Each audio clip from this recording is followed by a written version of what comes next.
Hi everyone, this is Bhone aka Juan here, with Teachers International School. I'm 15 years old and currently attending FCE 75. What if school isn't enough?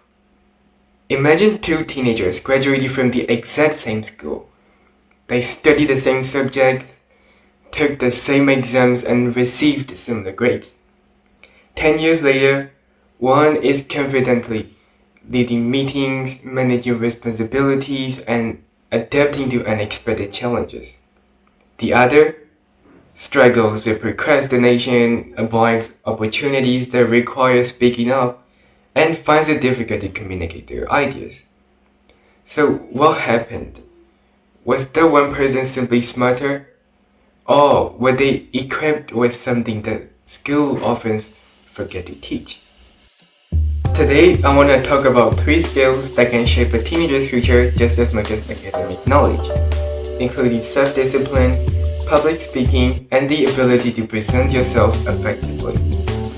Because the question isn't just what should teenagers know, it's what kind of person should teenagers become. Okay, let's start with self-discipline. Humans are strange creatures. We know that study for an exam is important. We know that practicing an instrument leads to improvement. We know that putting our phones down might help us forget. And yet many of us don't. Why? Well, because our brains are wired to seek immediate rewards.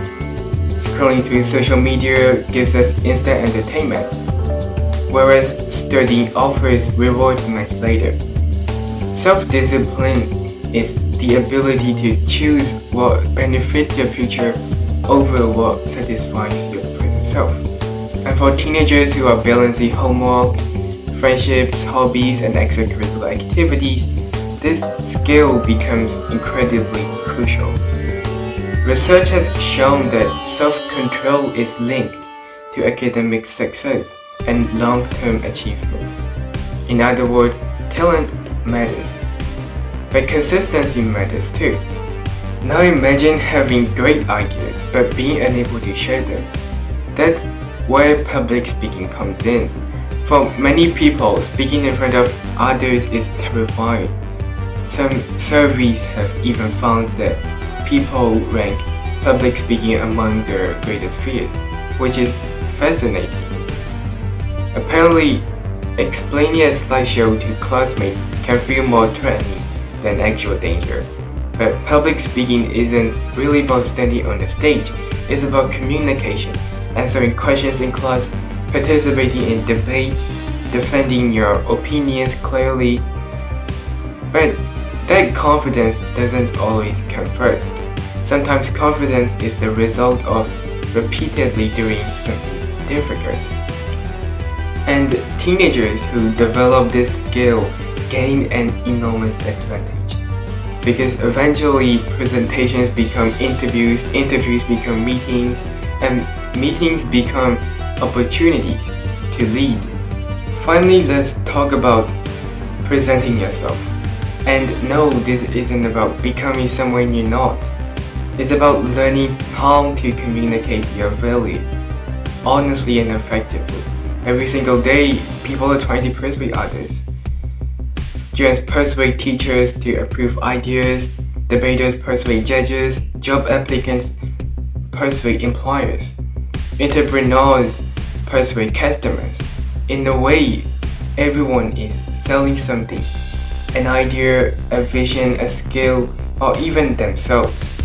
The ability to present yourself well means understanding how to build trust, how to listen, and express your strengths with authenticity. Without this skill, people may overlook your potential. With it, doors begin to open. Now here's an important question. If these skills are so valuable, why aren't they always taught explicitly in school? Perhaps because schools are designed primarily to transfer knowledge. But knowledge alone isn't enough. Knowing what to do and actually doing are two very different things. Small actions repeated consistently become habits, and habits shape characters, and character influences the direction of our lives. So perhaps the goal of education shouldn't only be producing students who can solve equations or memorize historical dates. Perhaps it should also help create individuals who are disciplined enough to pursue their goals, who are confident enough to express their ideas, and self-aware enough to present their authentic selves to the world. Because grades may open doors, but these skills often determine what happens after you walk through them. And as always, thank you for watching.